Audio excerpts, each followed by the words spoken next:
Subscribe करें और bell दबाएं ताकि कोई खबर रह न जाए।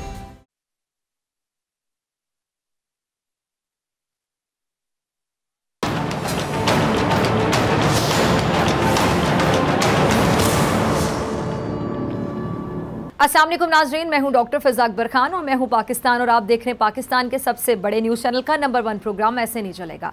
एक जोड़े के घर लड़का पैदा हुआ। उन्होंने अपने बच्चे को पहली बार देखा। वो बहुत खूबसूरत था लेकिन उसके कान नहीं थे। उन्होंने डॉक्टर से पूछा तो डॉक्टर ने बताया कि उसके कान अंदर से बिल्कुल ठीक थे और वो किसी भी तरह से माजूर नहीं था, लेकिन उसके बाहर नज़र आने वाले कान नहीं थे। इसके लिए डॉक्टर उस वक्त कुछ कर भी नहीं सकते थे क्योंकि वो एक बहुत छोटा सा बच्चा था।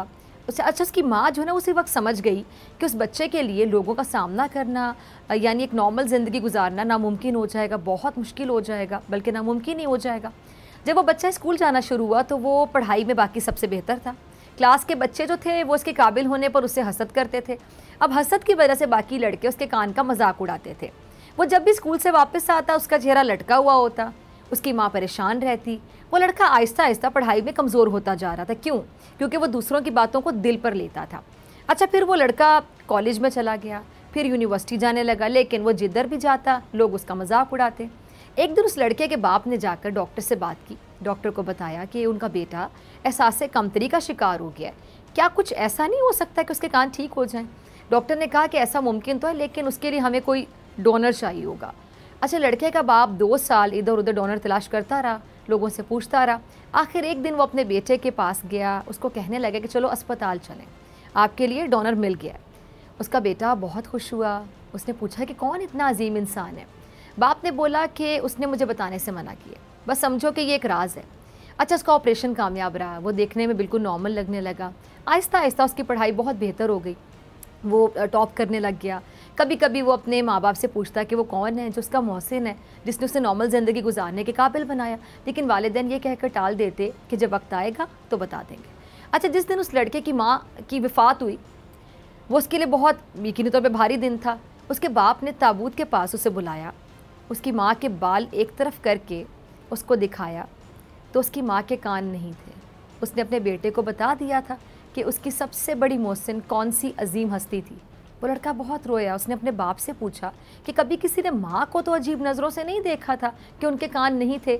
बाप ने बोला कि जिनका दिल इतना प्यारा, इतना खूबसूरत, इतना साफ़ होता है, उनकी शक्ल और ज़ाहरी हुलिये से कोई ख़ास फ़र्क नहीं पड़ता। अच्छा, लड़का अब समझ गया था कि उसकी माँ इतने अरसे से बाल हमेशा खुले क्यों छोड़ती थी। अब नाज़रीन, ये धरती भी अपनी माँ है जिसके हम पर बहुत एहसानात हैं। इस धरती ने हमें बहुत कुछ दिया, आज़ाद फ़ज़ाओं में सांस लेने की नेमत बख्शी, हमें घर अता किया, लेकिन हम इस धरती से एहसान फरामोशी कर रहे हैं। हमारे रहबर मुल्क की तरक्की की बजाय अपने मुफादात को तरक्की देने में लगे हुए हैं। अब काफ़ी जोड़ तोड़ के बाद बिल आखिर अल्लाह अल्लाह करके वफाकी काबीना तश्कील हो गई है। वफाकी काबीना ने अवान सदर में मुनक्किद तकरीब में हलफ उठा लिया है, जिसमें कायम मकाम सदर चेयरमैन सेनेट सादिक संजरानी ने नई काबीना के अरकान से हलफ लिया है। वफाकी काबीना मजमूई तौर पर 37 अरकान पर मुश्तमिल है, जिसमें 30 वफाकी वज़रा, 4 वज़रा मुमलिकत, 3 मुशीर शामिल हैं। अच्छा, काबीना में मुस्लिम लीग नून के 14, पीपल्स पार्टी के 9, JUIF के 4, MKM के 2, बलोचिस्तान अवामी पार्टी और जमहूरी वतन पार्टी का एक वफाकी वज़ीर शामिल है। अच्छा, नून लीग से राना सनाउल्लाह, अयाज सादिक, राना तनवीर, खुरम दस्तगीर, मरियम औरंगज़ेब, साद रफ़ीक, जावेद लतीफ़, रियाज हुसैन पीरज़ादा, मुर्तज़ा जावेद अब्बासी, आज़म नज़ीर तारड़ काबीना का हिस्सा हैं। जबकि पीपल्स पार्टी से खुर्शीद शाह, नवीद कमर, शहरी रहमान, अब्दुल कादिर पटेल, शाजिया मरी, सैयद मुर्तज़ा महमूद, एहसानुर रहमान और आबिद हुसैन काबीना का हिस्सा होंगे। अच्छा, खबर यह है कि बिलावल ज़रदारी बरतानिया जा रहे हैं और वापसी पर वो बतौर वज़ीर ख़ारजा हलफ उठाएंगे। इसके अलावा JUIF और पीपल्स पार्टी के दीगर और रहनुमा भी काबीना का हिस्सा होंगे। अब अगर देखा जाए तो इस काबीना को बनने में बहुत देर लगी। मुत्तहिदा हुकूमत में शामिल जमातों में वजारतों को लेकर इख्तलाफात भी रहे और अब भी ये इख्तलाफात कहीं ना कहीं पाए जाते हैं। शायद हमाद अज़हर इसी आप समझ लें इख्तलाफ को देखते हुए ये कह रहे हैं कि मुत्तहिदा हुकूमत को मुल्क की कोई परवाह नहीं है, लेकिन उन्हें सिर्फ इक़्तिदार और कुर्सी का लालच। ज़रा सुनिएगा। सुना आपने, हमाद अज़हर को कह रहे हैं कि जी एक साजिश के तहत इस हुकूमत को हम पर मुसल्लत किया गया, अब ये बेदर्दी से कौमी ख़जाने को लूटने जा रहे हैं। मौजूदा हुकूमत महंगाई के बयानिए पर आई थी और अब खुद महंगाई कर रही है। ये लोग इक़्तिदार की खातिर आए हैं, इक़्तिदार की लालच में इन्होंने पाकिस्तान की मईशत को हिला कर रख दी है। हुकूमत सब करना चाहती है लेकिन इंतखाबात नहीं कराना चाहती, लेकिन अब वो वक्त दूर नहीं है कि जब ये खुद इंतखाबात करवाने के लिए मजबूर हो जाएंगे। अच्छा, हमाद अज़हर की बात इसलिए कह रहे हैं क्योंकि मुत्तहिदा हुकूमत इंतशार का शिकार है। BNP भी मुत्तहिदा हुकूमत से खुश नहीं है। BNP मेंगल ने वफाकी काबीना का हिस्सा बनने से इनकार कर दिया और आज वफाकी काबीना की हलफबरदारी में शिरकत भी नहीं की है। अच्छा, अब खबर के मुताबिक गुज़िश्ता रात सरदार अख्तर मेंगल को मनाने की कह लें कि सारी जो कोशिशें हैं वो बेकार चली गई और फिर हुआ ये कि जी वजारत ख़ारजा को लेकर नून लीग और पीपल्स पार्टी में डेडलॉक भी हो गया और बिलावल आज वफाकी काबीना की तकरीब हलफ बरदारी में शरीक नहीं हुए और ना ही हलफ उठाया। सोशल मीडिया पर इस हवाले से मुख्तलिफ रूमर्स अफवाहें ज़ेर गर्दिश हैं कि जी बिलावल ने शहबाज शरीफ से मुकम्मल इख्तियारात के साथ वजारत ख़ारजा मांगी है, लेकिन हुकूमती ज़राए का कहना है कि वजारत ख़ारजा के मामले पर पाकिस्तान पीपल्स पार्टी और मुस्लिम लीग नून में कोई डेडलॉक नहीं है। Bilawal Awami National Party, Balochistan National Party और मोहसिन दावड़ को वजारतें मिलने के बाद हलफ उठाना चाहते हैं और बिलावल जरदारी जो हैं वो हुकूमत के क़याम और शहबाज शरीफ के वज़ीर आज़म बनने पर नवाज शरीफ को मुबारकबाद देने जाएंगे। अच्छा, बिलावल लंदन से वापसी पर वजारत ख़ारजा के लिए हलफ उठाएंगे। अच्छा, सियासी हलकों का एक हिस्सा ये कह रहा है कि पीपल्स पार्टी सदर ममलिकत, चेयरमैन सेनेट और गवर्नर पंजाब के ओहदे लेना चाहती है और इन इख्तलाफी मामलात पर कह लें कि वज़ीर आज़म शहबाज शरीफ साहब ने हाथ उठा लिया है और बिलावल को नवाज शरीफ से बराह रास्त बात करने का मशवरा दिया है। अच्छा, पीपल्स पार्टी की सीनियर क़यादत बिलावल जरदारी की काबीना में शमूलियत की अब भी मुखालफत कर रही है, जबकि खुद आसिफ अली जरदारी भी इत्तेहादी हुकूमत में बिलावल की बतौर वज़ीर शमूलियत के हक़ में नहीं थे। अच्छा, वाकिफ़ान हाल ये बताते हैं कि सीनियर क़यादत का मौक़िफ़ ये था कि जुल्फ़िकार अली भुट्टो जब वज़ीर ख़ारिजा बने थे तब पीपल्स पार्टी मौजूद नहीं थी और बिलावल अभी पार्टी सरबरा हैं, इसलिए उन्हें इत्तेहादी हुकूमत का वज़ीर नहीं बनना चाहिए। अब जहाँ मुत्तहिदा हुकूमत में कि आपस में जो उलझने हैं या इनको इख्तलाफात कह लें ये सामने आ रहे हैं, वहीं पर शाह महमूद कुरैशी साहब और फ़ारूक हबीब फ़ॉरेन फंडिंग केस में एक तरफा हिसाब पर खुलकर इख्तलाफ करते हुए नज़र आ रहे हैं। ज़रा क्लिप चलाइएगा। जी, सुना आपने दोनों रहनुमाओं का फ़ॉरेन फंडिंग केस की रेस चल रही है। तहरीक इंसाफ का ऐसा मानना है कि जिस केस के अंदर कुछ भी नहीं है, इस केस को बिला ज़रूरत लंबा किया जा रहा है। साथ ही तहरीक इंसाफ और इमरान खान का ये मौक़िफ़ है कि फ़ॉरेन फंडिंग केस में तहरीक इंसाफ के साथ साथ नून लीग और पीपल्स पार्टी के फंडिंग केस को भी साथ सुना जाए। और आज इलेक्शन कमीशन में PTI फ़ॉरेन फंडिंग केस की जो समाअत हुई, दरख्वास्त गुजार अकबर एस बाबर के वकील ने कहा कि इस्लामाबाद हाई कोर्ट ने कहा है कि अगर फ़ॉरेन फंडिंग साबित हुई तो इसका असर जमात और चेयरमैन दोनों पर होगा। PTI के वकील अनवर मंसूर ने दलाइल देते हुए कहा है कि इस्लामाबाद हाई कोर्ट ने जो ऑब्जर्वेशन दी हैं वो बदकिस्मती है। अच्छा, PTI के जो वकील हैं उन्होंने एतराज़ उठाया कि जी इलेक्शन कमीशन इस वक्त मुकम्मल नहीं है और इसके 2 अराकीन अब तक तयनात नहीं हो सके हैं और इलेक्शन एक्ट 2017 के मुताबिक कमीशन के तमाम अराकीन का होना लाजमी है, जिस पर चीफ इलेक्शन कमिश्नर ने कहा कि हाई कोर्ट ने 30 दिन में फैसले की हिदायत की। उसका क्या करेंगे? अनवर मंसूर ने कहा कि जी पॉलिटिकल पार्टीज़ ऑर्डर के तहत गैर मुल्की कंपनी से फंडिंग की इजाज़त है और हर जगह फ़ॉरेन फंडिंग का जिक्र होता है, जबकि केस ममनुआ फंडिंग का है और ममनुआ फंडिंग मुल्क के अंदर से भी हो सकती है। ये केस माली साल 2009 से 2013 का है। अच्छा, बाद में इलेक्शन कमीशन ने समाअत आइंदा हफ्ते तक के लिए मुलतवी कर दी है। अब ये शाह महमूद कुरैशी साहब क्या कहते हैं कि जी हमारे साथ इम्तियाजी सलूक क्यों किया जा रहा है, वो पूछ रहे हैं और कानून सबके लिए बराबर है, हमसे हिसाब मांगा जा रहा है, दीगर जमातों की भी स्क्रूटनी होनी चाहिए, लेकिन उनका केस क्यों नहीं सुना जा रहा है, वो सवाल उठा रहे हैं। हमें अपनी स्क्रूटनी पर एतराज़ नहीं है कहते हैं, लेकिन दीगर सियासी जमातों को भी बुलाया जाए।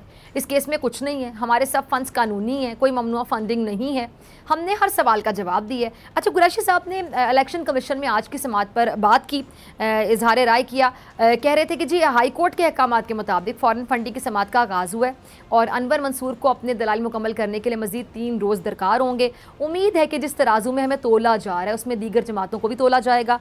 अच्छा, फ़ारूक हबीब वो भी इस बात की तरफ कहने की तवज्जो दिला रहे थे कि अगर PTI के केस का फैसला जल्दी होना है तो फिर दीगर जमातों के केसेस का फैसला भी तहरीक इंसाफ के साथ ही सुनाया जाए। अच्छा, फ़ारूक ने यह भी कहा कि फ़ॉरेन फंडिंग केस के हवाले से इस्लामाबाद हाई कोर्ट का जो फैसला है इंटर कोर्ट अपील में चैलेंज करने जा रहे हैं। इलेक्शन कमीशन में सिर्फ PTI नहीं बल्कि पीपल्स पार्टी और नून लीग ममनुआ फंडिंग केस चल रहे हैं, लेकिन सिर्फ PTI केस में हुक्म रोज़ाना की बुनियाद का है तो फिर इम्तियाजी सलूक नहीं होने देंगे।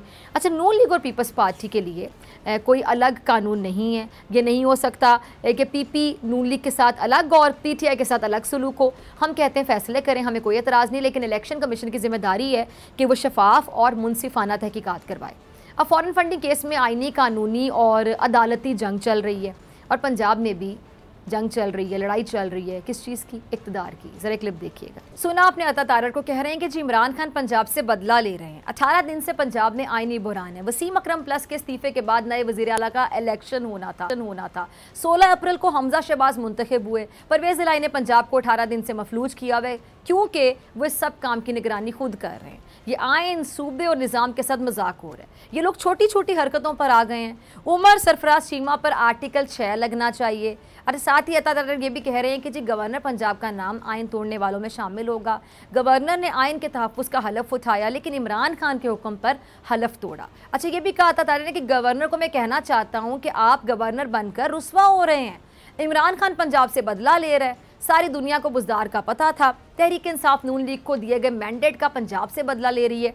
अच्छा, दूसरी जानिब गवर्नर पंजाब उमर सरफराज चीमा के वज़ीर आला पंजाब की हलफ बर्दारी से इनकार पर हमजा शहबाज ने लाहौर हाई कोर्ट से रुजू कर ली है। 9 मुंतखब वज़ीर आला हमजा शहबाज ने आज़म नज़ीर तारड़ और अता तारड़ के तवस्सुत से लाहौर हाई कोर्ट में आइनी दरख्वास्त दायर कर दी है। हमजा शहबाज की दरख्वास्त में गवर्नर पंजाब और चीफ सेक्रेटरी पंजाब को फरीक बनाया गया। दरख्वास्त में क्या कहा गया सुन लीजिए। दरख्वास्त में कहा गया है कि जी हमजा शहबाज 17 अप्रैल को 197 वोट लेकर 197 वोट लेकर कायदे ऐवान मुंतखब हुए थे और कानून के मुताबिक गवर्नर पंजाब ने उनके ओहदे का हलफ लेना था लेकिन गवर्नर ने हलफ लेने से इनकार कर दिया।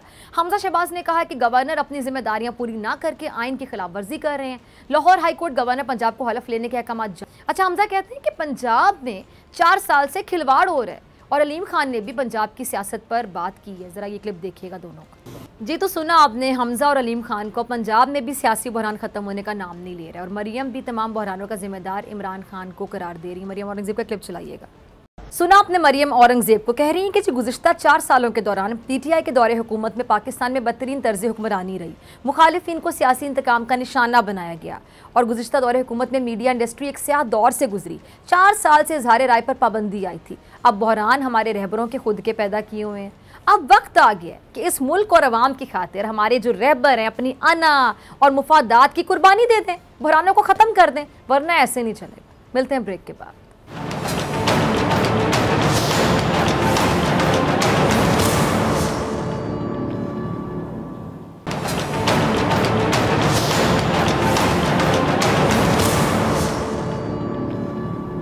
वेलकम बैक नाजरीन। तहरीक इंसाफ ने इलेक्शन कमीशन की नई हल्का बंदियों के खिलाफ सुप्रीम कोर्ट में दरख्वास्त दायर कर दी है। तहरीक इंसाफ का मौक़िफ़ ये है कि नई मरदमशुमारी होने तक नई हल्का बंदियों की ज़रूरत नहीं है।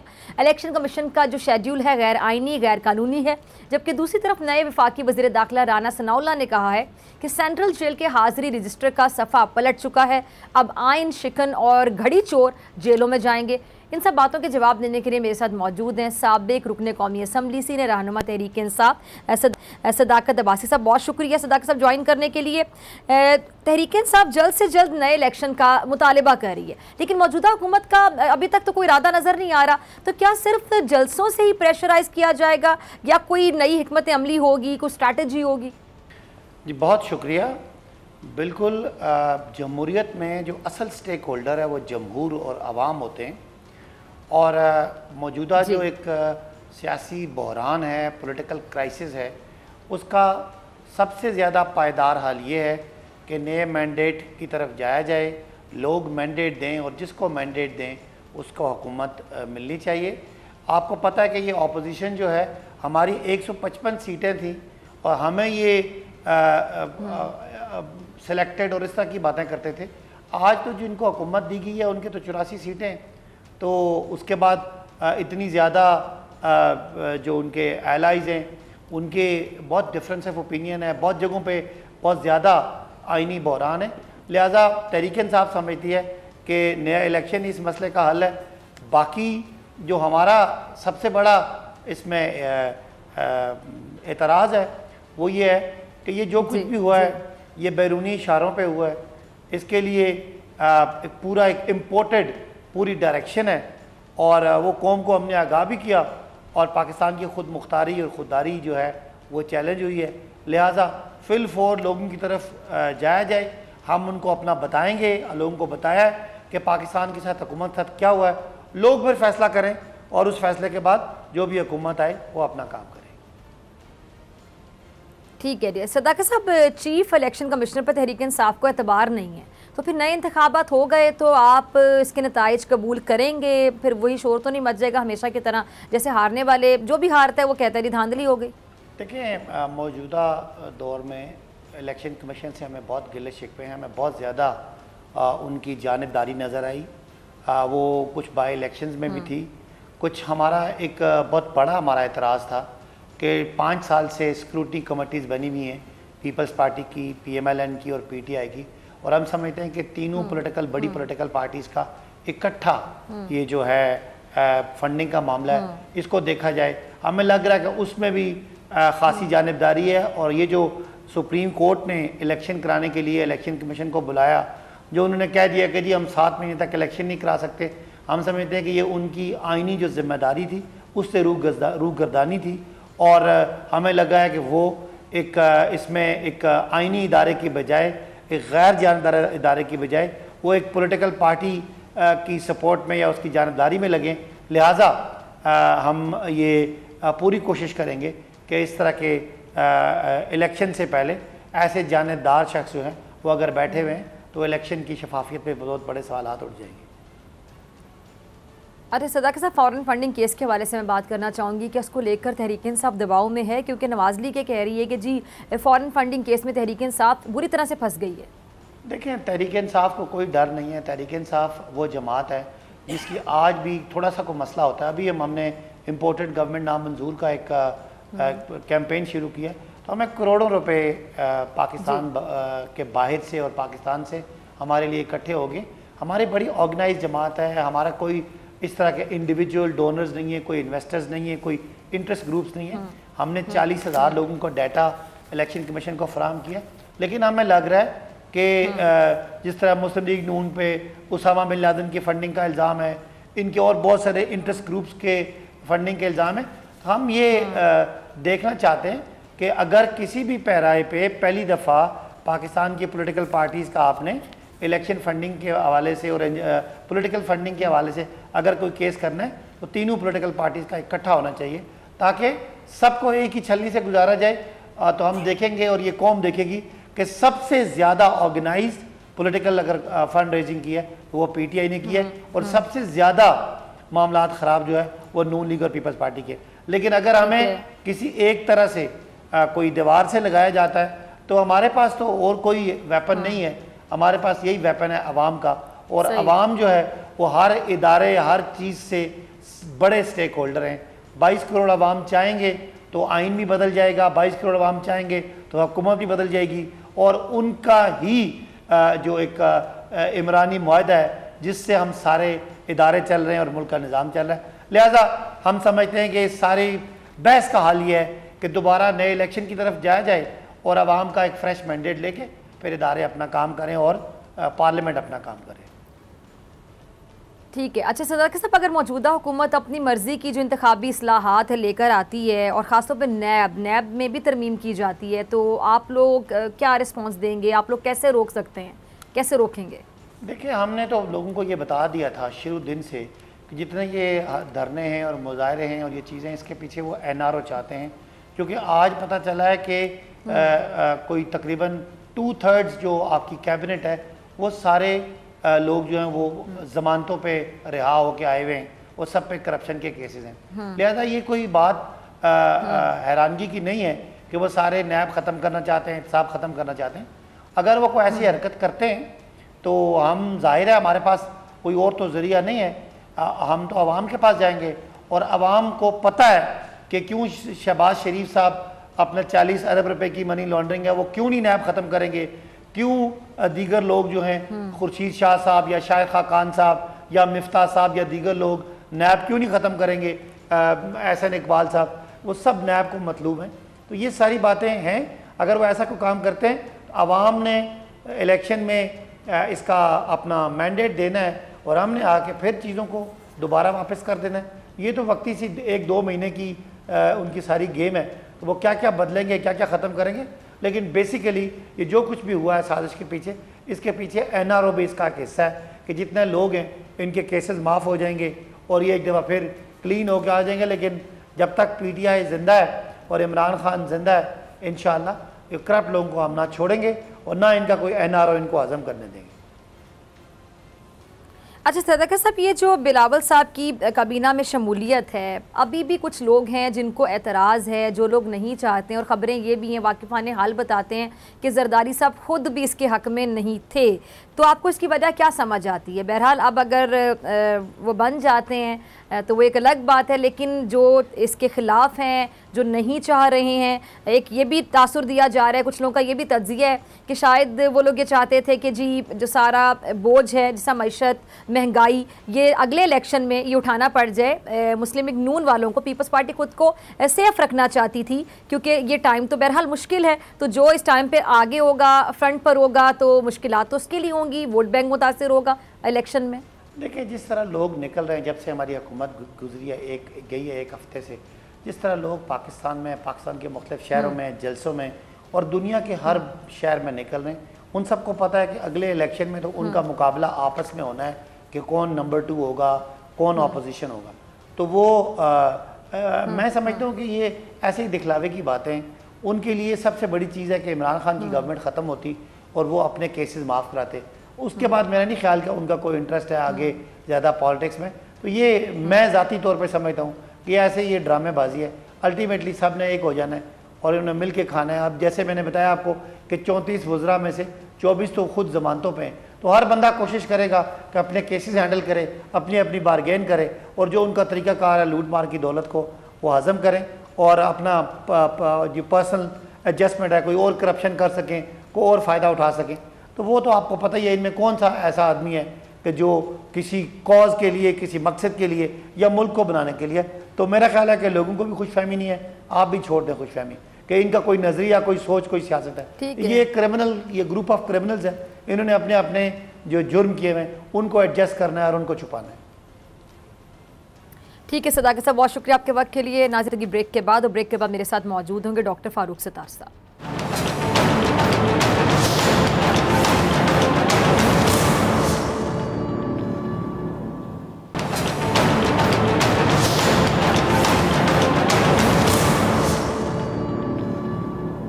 वेलकम बैक नाज़रीन, इस वक्त हमारे साथ मौजूद है सीनियर सियासतदान, साबिक deputy convener MKM doctor Farooq Sattar साहब। डॉक्टर साहब बहुत शुक्रिया वक्त देने के लिए। डॉक्टर साहब, सबसे पहले पाकिस्तान की मौजूदा सियासी सूरत हाल की मैं बात करना चाहूँगी। आप मौजूदा हालात को किस तरफ, किस समत में जाता देखते हैं? क्योंकि एक तरफ साबिक वज़ीर-ए-आज़म इमरान खान साहब जलसे कर रहे हैं और उनका मुतालिबा है कि जल्द इंतखाबात, जबकि दूसरी तरफ जो नई हुकूमत है उसकी काबीना बन चुकी है और इनका प्लान है कि जी नए इंतखाबी इस्लाहात और नैब का खात्मा। क्या कहेंगे? मैं समझता हूँ कि वोट ऑफ नो कॉन्फिडेंस हो गया, फिर शहबाज शरीफ साहब ने वोट ऑफ कॉन्फिडेंस ले लिया और उनकी हुकूमत बन गई। लेकिन PTI के अरकान ने बड़ी तादाद में इस्तीफ़े भी दे दिए हैं। तो एक ऐसी असेंबली जिसमें एक बड़ी जमात, सिंगल लार्जेस्ट पार्टी के इतने ज़्यादा लोग जो है वो इजलास में शरीक ना हो और कोई अपोजिशन भी उस तरह की ना हो, तो पहली बात तो वहीं से, और फिर जिस तरह वो अब अवामी मोबिलाइजेशन के लिए निकले हैं और उनको रिस्पांस भी बेहतर और अच्छा मिल रहा है, इसमें कोई मतलब लगी लिपटी बात नहीं है, उसकी वजूहात भी हैं।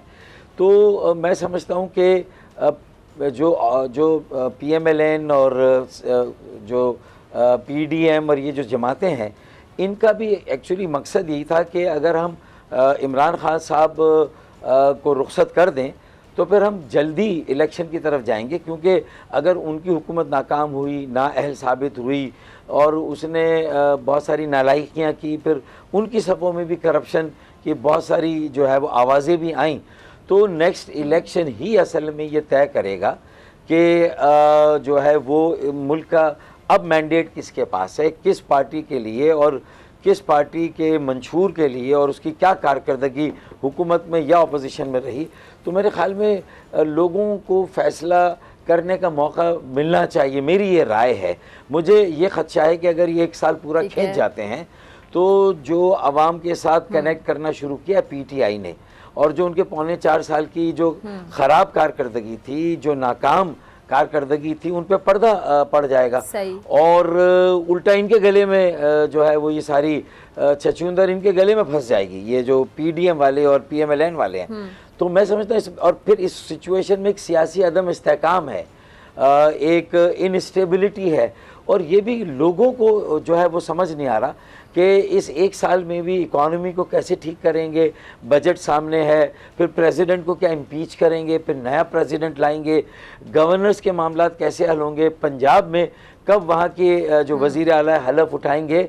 तो अभी कप और होंठों के बीच में बड़े मद्दोजज़र हैं जी, बड़े उतार चढ़ाव। ये अभी इतनी आसानी से पीडीएम या पीएमएलएन और पीपल्स पार्टी और फजलुर रहमान और फिर एमक्यूएम, उनको इतनी आसानी से ये कप के सिप्स मुझे तो मिलते हुए नज़र नहीं आते।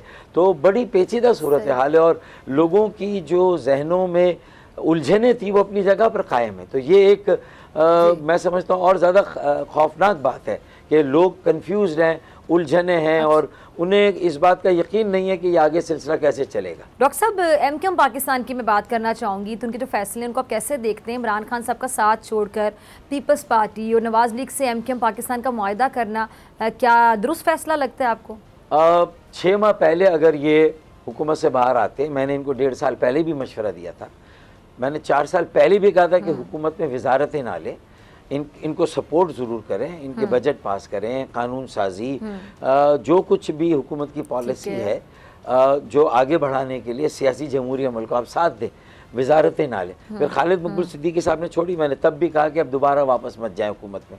और 6 माह पहले फिर मैंने मशवरा भेजा कि देखें आगे हवा का रुख बदलने वाला है, कुछ तब्दीलियाँ ऐसी होती हैं निज़ाम में जिससे कि मालूम होता है कि आगे वोट ऑफ नो कॉन्फिडेंस अब आने वाला है। तो अब शेर आएगा तो आप तैयारी कर लें, अखलाकी जवाज़ नहीं मिलेगा बाद में छोड़ने का, अभी छोड़ दें ताकि बाद में सर उठा के किसी के साथ भी जाना चाहे चले जाएं। लेकिन आपने ऐसा ना किया। 4.25 साल जिस हुकूमत के खिलाफ अब आपने वोट ऑफ नो कॉन्फिडेंस दिया है, वाज़े रहे, याद रहे कि आप उसी हुकूमत का हिस्सा था, गोया कि आपने अपने ऊपर भी वोट ऑफ नो कॉन्फिडेंस दिया। आप तो आखिर वक्त तक वजारत में थे ना, या तो वजारतें छोड़ दी होती, फिर आप कहते कि अब हम भी नो कॉन्फिडेंस दे रहे हैं, हम न्यूट्रल हो गए थे, लेकिन ऐसा आपने नहीं किया। तो मेरे ख्याल में ये अब वक्त नहीं था इस फैसले का, न्यूट्रल हो जाना था। जमात इस्लामी की एक सीट है और वो न्यूट्रल हो गए और उन्होंने कहा कि हम वजारतों में भी नहीं है, पीटीआई के साथ भी नहीं है, लेकिन vote of no confidence PTI के खिलाफ भी नहीं देंगे।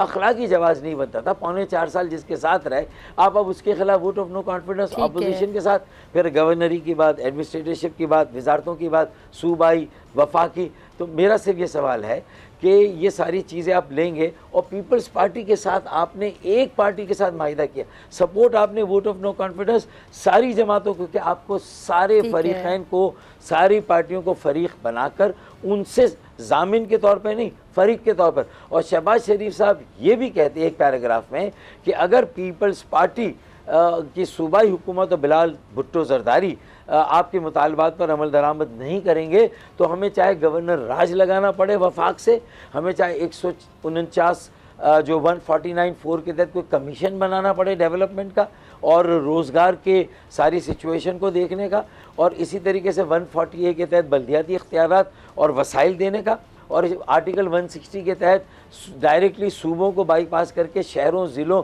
कस्बों, देहातों को पैसे देने का। तो हम कराची, हैदराबाद, सक्कर को ओन करेंगे और आपके मुतालबात पर हम अमल दरामद करेंगे। ये होता है मौके का। अगर फ़ायदा उठाना था, इज्तिमाई अगर सोच होती, बसीरत होती, तो आइन की शिकों को बीच में लाकर अगर वफाक से भी मदाखलत करानी पड़ती और इनका रवैया माजी की तरह, पहले भी 88 में माहिदा हुआ, 2008 में हमने जरदारी साहब ने एक दूसरे को टोपियां पहनाई, अजरकें पहनाई, माहिदा हुआ, लेकिन उसका कोई नतीजा नहीं निकला, जबकि 25 सीटें थी।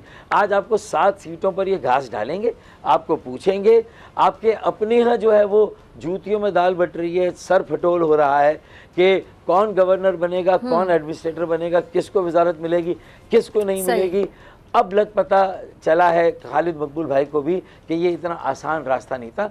मुझे अपना भाई समझ के, बड़ा भाई समझ के, मैं उनसे अलग उन्होंने मुझे कर दिया, लेकिन मशवरे के लिए मेरे दरवाजे बंद नहीं हैं। मैं तो जब मेरी बहनें, बेटियां इसी सूबाई हुकूमत की वहशी पुलिस और दरिंदों से जब उनको जदोकोब किया गया, जब सदाकत MPA को मारा पीटा गया, तो मैं जाके उनके साथ खड़ा हो गया था और मैंने कहा कि मैं अब आपके साथ हूँ, जितना एहतजाज करना, जेल भरो तहरीक या रेड जोन में भी जाना तो मैं सबसे पहले जाऊँगा। मेरी खिदमत आपके लिए, मेरी बहनों बेटियों के लिए। अब इज़्ज़त और वक़ार पर इससे ज़्यादा बुरा वक्त नहीं आ सकता। हमारे डोमिसाइल पे हमारे बच्चों को नौकरियाँ नहीं मिलती, कोई भी कहीं से मुँह उठाकर चला आए उसका डोमिसाइल बन जाता, उसको नौकरी मिल जाती है। 65 करोड़ गैलन इजाफी यौमिया पानी का मंसूबा K4 रद्दी की टोकरी में, सर्कुलर ट्रेन का मंसूबा रद्दी की टोकरी में। डॉक्टर साहब, वक्त की कमी में अपनी मौजूदगी का फायदा उठाते हुए एक और सवाल पूछना चाहूंगी। इमरान खान साहब का जो कराची जलसा, उसके बाद आपको क्या लगता है कि क्या कराची से तहरीक इंसाफ को MQM से ज़्यादा सीट मिल सकती है, इम्कान है? देखिए, पौने 4 साल में उनकी नाअहली, ना तजुर्बेकारी से उनका ग्राफ बहुत नीचे चला गया। अगर अपोजिशन ये वोट ऑफ नो कॉन्फिडेंस की हिमाकत ना करती तो मेरे ख्याल में अगले साल अगर वक्त पर इंतखाबात होते, इमरान खान की हुकूमत रहती, तो उन्होंने भी बहुत सारी गलतियां और करनी थी और नीचे जाना था उनका ग्राफ।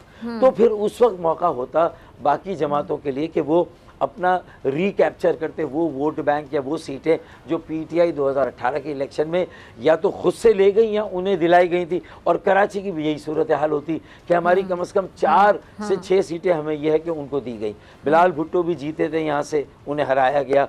फैसल वाउडा नहीं जीते थे, शहबाज शरीफ जीते थे, उन्हें हराया गया। लेकिन इन सारी बातों के बावजूद अब शायद इमरान खान ने किसी के सही मशवरे लेके अब सियासत शुरू की। पौने 4 साल उन्होंने सियासत नहीं की और अब जब दोबारा कनेक्टिविटी, तो अपनी मजलूमियत का केस उन्होंने आवाम तक पहुंचा दिया। अमेरिका का नैरेटिव गलत है या सही है वो लोगों तक पहुंचा दिया, लोगों ने ख़रीद लिया, इन्होंने सेल किया। इसी तरीके से इन्होंने कहा कि अगर मैं चला जाऊं तो मेरी जगह जो लोग आ रहे हैं, उन्होंने कराची को पहले क्या दे दिया, मुल्क को क्या दे दिया, उन्होंने कौन सा अपने दौर में महंगाई या बेरोज़गारी ख़त्म कर दिया, आप दोबारा उनको लाएंगे। और उन पर तो करप्शन के इल्ज़ामात हैं और उन पर तो बहुत सारी और इस तरह की बातें हैं। तो उनकी हुक्मरान, तो ये वाली बातें जो हैं वो लोगों ने ली हैं, जो उन्होंने बेची हैं। और कराची का जलसा एक तारीख एक बड़ा जलसा था, इसमें मुझे कोई मेरी प्रेस कॉन्फ्रेंस में तो मैंने खुद MQM की को आड़े हाथों लिया, उनके इस फैसले को मैंने पोस्टमार्टम किया और मैंने कहा कि ये वक्त नहीं था, खामोश रहते, न्यूट्रल रहते ये करने की बजाय। लोगों को रिलीफ नहीं दे सके तो कम से कम वजारतें और गवर्नरशिप के चक्कर में तो ना पड़े। आज इलेक्शन नहीं तो कल इलेक्शन होने, कम से कम सर उठा के लोगों में तो जाएं। और आपने MQM को मशवरा दिया कि उनको न्यूट्रल रहना चाहिए था। डॉक्टर फारूक सत्तार साहब, बहुत शुक्रिया आपके वक्त के लिए। इसी के साथ डॉक्टर फिज़ा अकबर, इजाज़त, आपसे मुलाकात होगी इंशाल्लाह कल सेम टाइम सेम चैनल। अगर ज़िंदगी ने वफ़ा की, दुआ में याद रखिएगा, अपना बहुत ख्याल रखिएगा। अल्लाह ने के बाद